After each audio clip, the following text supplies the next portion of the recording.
Hi అండి, అందరికీ నమస్కారం.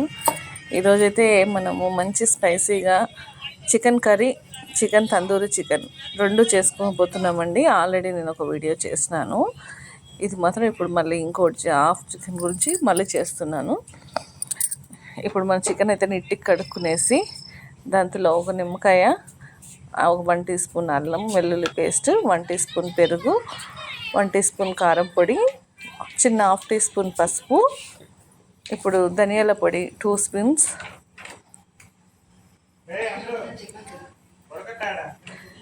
చికెన్ మసాలా అండి 1 టీ స్పూను.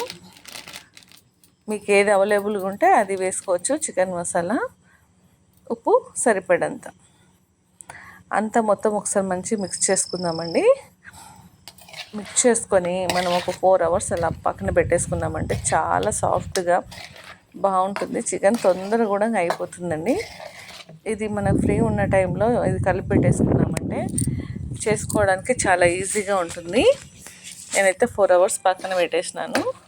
ఇప్పుడు చూడండి, ఇందులో మళ్ళీ ఒక హాఫ్ కేజీ అయితే నేను తనిగా చేసేసి దాన్ని కర్రీ చేసినానండి. అది వీడియో చేసినాను, ఒకసారి చూడండి.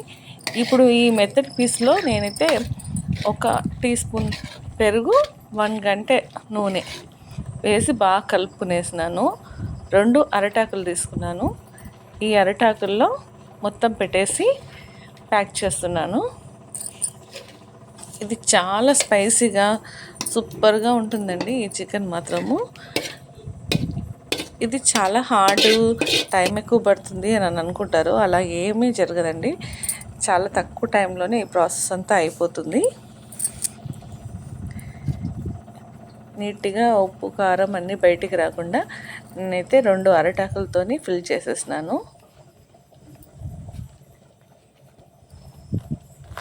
ఫిల్ చేసి ఇప్పుడు మన దగ్గర రోటీ పెన్ ఉంటుంది కదండి, పెనము, రోటీ పెన్, కుల్కా ఇలాంటివి చేసేదానికి అది ఆ పెను మీద పెట్టేసినాను. ఇప్పుడు కట్టెల పొయ్యి ముట్టిస్తున్నానండి. కట్టెల మీద అట్లే కాల్చుకునేదానికి మన ఇష్టం ఉంటే, ఆప్షనల్ ఉంటే ఆయిల్ వేసుకోవచ్చు, లేకపోతే లేదండి. ఎందుకంటే కార్డ్లో కూడా ఆయిల్ ఉంటుంది కాబట్టి నేను కొంచెంగా నూనె వేయాలని వేసుకున్నాను.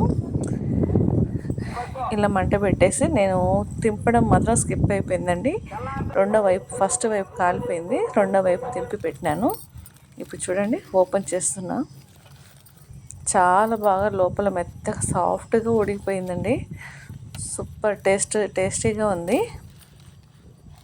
పైన మాత్రమే అరటాకులు కాలిపోయినాయి, లోపల మాత్రం పచ్చగా బాగానే ఉంది. చికెన్ చూడండి, అక్కడక్కడంతా బాగా బ్రౌన్ కలర్ వచ్చింది, కొన్ని చోట రాలేదు. కాబట్టి నేను మళ్ళీ ఏం చేస్తున్నానంటే, ఇది పుల్కా చేసే పెనం మీదనే మళ్ళీ ముక్కలన్నీ పెట్టి నిప్పుల మీద కాలుస్తున్నాను.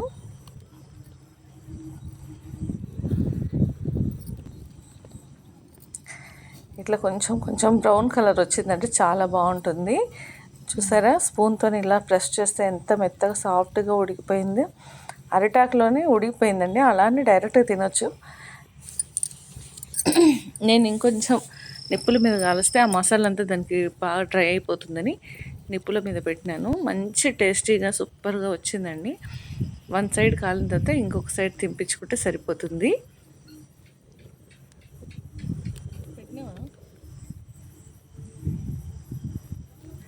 అన్నీ కాలిపోయినాయండి, అందుకని ఒక ట్రిప్ మళ్ళీ 2 ట్రిప్పులకు సరిపడింది. చాలా సూపర్గా టేస్టీగా వచ్చింది. దీని పేరైతే నేను ఏమని పెట్టలేదు, మీరే ఏమనేది కామెంట్ బాక్స్లో పెట్టండి. ఈ చికెన్ కర్రీ మీకు అందరికీ నచ్చిందని నేను అనుకుంటున్నాను. అప్పుడప్పుడు ఇలాంటివన్నీ మనం పిల్లలకి, మన వాళ్ళకి ట్రై చేసి పెడితే ఇష్టంగా తింటారు. చాలా సాఫ్ట్గా చూడండి, మెత్తగా ఉడికిపోయింది. చాలా యమ్మీగా కూడా ఉంది. ఎంత బాగుంటే అంత బాగుంది. ఆయిల్ వాడకుండా తక్కువగా వాడాలనుకునే వాళ్ళకి ఇలాంటివి బాగా సూపర్గా ఉంటుందండి. ఈ చికెన్ ఫ్రై మీకు నచ్చింది అనుకుంటున్నాను. దీని పేరైతే మీరే నాకు కామెంట్ బాక్స్లో పెట్టండి. Thank you for watching.